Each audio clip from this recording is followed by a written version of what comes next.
E aí pessoal, tudo bom? Hoje nós vamos falar sobre um projeto de iluminação num apartamento dentro de um edifício histórico, mas não é qualquer edifício histórico, é nada mais, nada menos que uma obra do famoso arquiteto francês Joseph Giré. Isso mesmo, o arquiteto que projetou o Copacabana Palace. Muito bom, né? Bom, há uns 4 anos eu fui chamado, recebi uma ligação na realidade, recebi uma ligação de um grande amigo meu, o arquiteto Mário Engler, e meu padrinho dentro da arquitetura, meu padrinho, não dá para esquecer disso. E ele disse: Eduardo, eu estou com um apartamento fabuloso no Rio de Janeiro, enfim, com a vista para o Aterro do Flamengo, aquela coisa e tal, e me mandou umas imagens. Eu fiquei em choque realmente, apartamento muito bacana. Aí eu fui para o Rio de Janeiro, fui conhecer o cliente, fomos no apartamento e é absurdo. A vista nem se fala, né? A vista do Aterro do Flamengo, única, um prédio histórico maravilhoso, um prédio que está fazendo 100 anos agora em 2023, né? Ele já foi completamente restaurado, já foi entregue para a sociedade, já tiraram o fachadeiro, lindo, lindo, lindo, lindo. Beleza. E aí a partir disso começamos a pensar como iluminar esse apartamento histórico. Mas como é que eu ilumino um apartamento histórico? Como é que eu faço isso? Bom, quando a gente fala de historicidade, bens tombados, inventariados, enfim, o nome que a sua região tem, ou mesmo a faixa que esse prédio, ou esse apartamento, outra coisa se encontre, existem de forma geral 2 vertentes. Ou a gente zera a conta e mantém, sei lá, a casca histórica, preservada, e faz uma intervenção do zero, pode ser até minimalista, por exemplo, nós estamos falando de um prédio que está fazendo 100 anos, ou a gente preserva e encara isso de uma forma historicista, e foi exatamente o que a gente optou. Acho que a forma historicista era a melhor para esse caso. Por quê?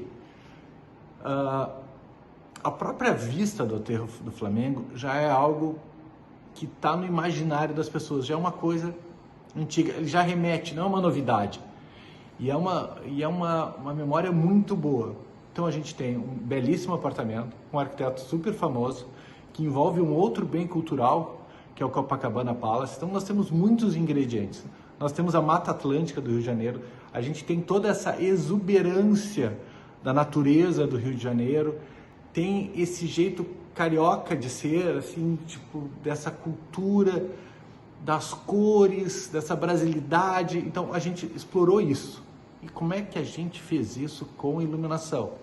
Aí é que vem. Então a gente fez da seguinte forma: o apartamento em si, ele é um bem cultural, ele é algo de museu. Então a gente vai iluminar isso de uma forma como se fosse um museu no bom sentido, sem nada pejorativo, muito ao contrário, valorizando isso.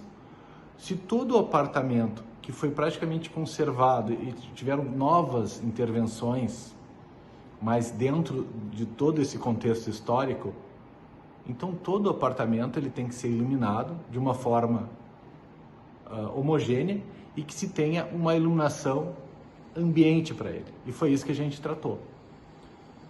E como é que a gente fez isso? A gente tratou isso com grandes luminárias, jogando luz para o teto, toda a luz indireta, e também pintamos essa luminária toda de preto. Mas por que ela de preto? Porque aqui a gente quis mostrar exatamente aonde é que estava a interferência necessária. Então a gente trabalhou tudo que estava abaixo dessa luminária. Ela é histórica, e essa luminária com essas linhas super modernas, preta, mostra a intervenção, usando para iluminar, para que tu possa perceber toda a arquitetura que está aqui guardada há 100 anos. Então eu acho que isso foi uma das coisas de muito sucesso desse projeto. Tá, mas aí, eu iluminei só com isso? Não. O segundo passo foi escolher pequenos lugares para ter uma iluminação pontual. Aqui, ali, detalhes de mobiliário, detalhes da vegetação, pequenos detalhes de algumas obras de arte, Mas de forma geral, todo o apartamento ele é iluminado, digamos assim, se dá para medir, sei lá, 80% do projeto é uma luz homogênea e indireta, sem nada ofuscando, né? Porque tu ir no museu e tu não conseguir ver uma obra de arte é um horror. Tá? Inclusive, num outro vídeo eu vou comentar sobre isso. Eu viajei a alguns museus por aí, alguns tu não consegue nem ver a obra de arte, mas isso é papo para um outro vídeo. Beleza. Retomando, a gente iluminou pontualmente alguns, que tu pode perceber agora. Então, a segunda dica. Quando o todo é muito importante, o todo ele é muito importante, se tu começa a pontear muito foquinho, visão de atenção na cabeça do espectador e tu já não sabe para que lado vai, e nem ele. Tu não pode gerar confusão. Iluminação é comunicação. A iluminação comunica a arquitetura que está embaixo. E essa é uma dica muito importante, anota aí. A iluminação comunica a arquitetura que está embaixo. Então, dentro disso, a gente fez essa iluminação ambiente, fez esses pontos e ele estava praticamente pronto. Aí tem alguns pulos do gato, né? Tipo, vamos explorar isso com direção de fotografia. O escritório, ele trabalha todos os seus projetos como se fosse uma direção de fotografia. Exatamente, direção de fotografia. Nós trabalhamos como se nós estivéssemos no cinema. Então, quando tu entra na porta, o teu convidado entra na porta, o que ele vê? Então, eu examino esse ângulo, eu examino o outro ângulo, enfim, eu me posiciono em outros ângulos que fazem parte, digamos assim, do percurso da casa, do apartamento, enfim, da obra que a gente está trabalhando, e eu me imagino lá e o que eu estou vendo, e aí é que tá, é como se tu desse um 360 dentro dessa obra. Independente do ponto que eu tô, comunica melhor quando tem as coisas homogêneas. Então, eu tenho um nível de iluminação aqui, e aí depois eu tenho pontos espalhados que eu comunico uma iluminação a meia altura, e por fim eu tenho uma iluminação mais baixa. Então, independente do ponto que eu tô dentro, no caso aqui desse apartamento, eu tenho essa percepção. E quando eu saio da sala e vou para o quarto, e saio de um quarto e vou para o outro, o que acontece?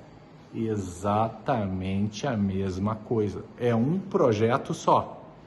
Então, eu não gosto quando os projetos, tu vai assim, uma sala é iluminada de um jeito, outra é iluminada do outro jeito, eu não sei o quê. Isso é uma confusão, isso é uma falta, no meu entender, isso é uma falta de direcionamento de projeto. Eu não sabia muito bem o que eu ia fazer. Então, isso não é legal. Então, isso eu não gosto. Então, dentro desse apartamento, a gente conseguiu obter isso.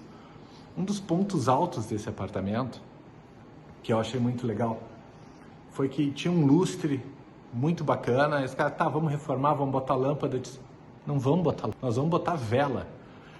E aí o que a gente fez? Pegou o lustre, reformou e a gente simplesmente botou velas no lustre.